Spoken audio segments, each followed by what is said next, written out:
సకల ఘనత మహిమ ప్రభావములు ఆ దేవునికే చెందునుగాక.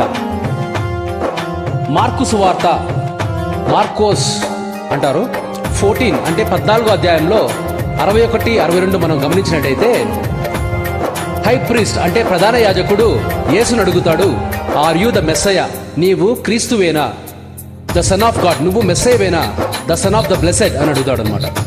And Yeshua said, I am, and you shall see the son of Adam sitting at the right hand of the power and coming with the clouds of the heaven. అంటే యేసయ్య అంటాడు, అవును నేనే ఆ సన్ ఆఫ్ ఆడమ్ అంటే ఆదాము యొక్క కుమారుని అని చెప్తాడు. దేవుణ్ణి మనం ఆరాధించాలి తప్ప దేవుని కుమారుణ్ణి కాదు. దేవుణ్ణి ఆరాధించమని ఆ యేసయ్య చెప్పాడు. యేసయ్యను ఇంకొక రీతిలో యెషువా అంటారు. మరి మనకేమైంది ఈరోజు? మనం ఎందుకు, మనకెవరు చెప్పారు యేసయ్యను ఆరాధించమని? యేసయ్య తనను ఆరాధించమని మనకు చెప్పలేదే. యేసయ్య దేవుడు అని తాను మనకు చెప్పలేదే. మరి ఇదంతా ఒక కుట్ర. దేవునికి చెందాల్సిన మహిమా ఘనతలు చెందకుండా చేస్తున్నాం.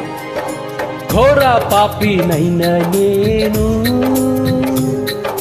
దూరంగా పారిపోగా, ఘోర పాపినైనా నేను దూరంగా పారిపోగా, నీ ప్రేమతో నన్ను క్షమించి నన్ను హత్తుకొన్నావయా,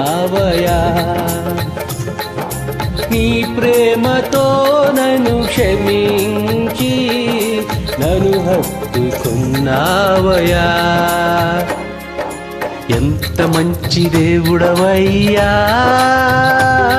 నీవెంత మంచి దేవుడవయ్యా,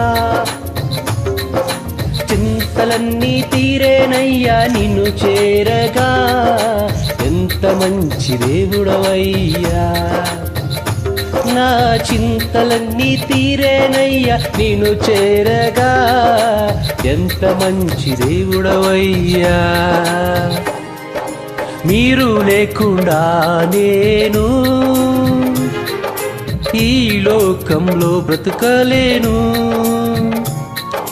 మీరు లేకుండా నేను ఈ లోకంలో బ్రతకలేను. నా దేవ ఎప్పుడైనా నన్ను విడిచితివా, నన్ను విడువడు నా దేవుడు, నా దేవ ఎప్పుడైనా నన్ను విడిచితివా, నన్ను విడువడు నా దేవుడు. ఎంత మంచి దేవుడవయ్యా,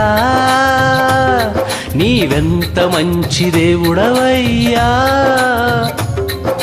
చింతలన్నీ తీరేనయ్యా నిన్ను చేరగా, ఎంత మంచి దేవుడవయ్యా, నా చింతలన్నీ తీరేనయ్యా నిన్ను చేరగా, ఎంత మంచి దేవుడవయ్యా.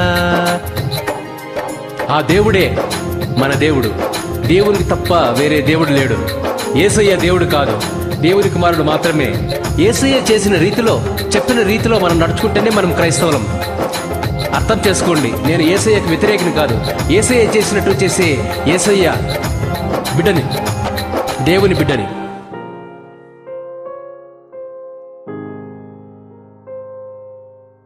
All praise glory to God. Amen.